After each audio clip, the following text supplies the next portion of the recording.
Welcome to today's class. I hope you guys are doing well. Today we have a question on the board which says P varies directly as the square of Q.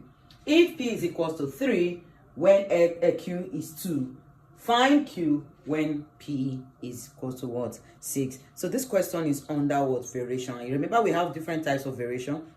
We have the direct variation, inverse or indirect variation. We have the joint variation, and also we have the partial variation. But this question is direct what? Variation. Is it okay?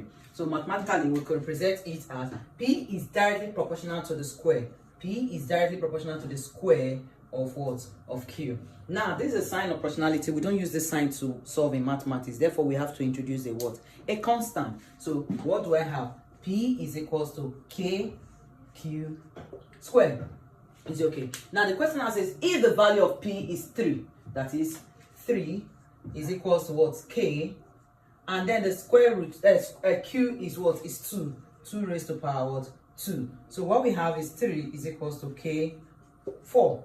Now we have to make this K stand on its own. That's the constant. We divide both sides by what? By 4. This will go with this, and K is equals to 3 over 4. Now putting K back into this equation, we have P is equals to what? 3 over 4 Q squared.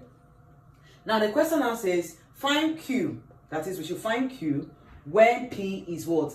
Is 6. So I can put 6 here because I said this value of P is 6 is equals to what? 3 over 4 Q squared.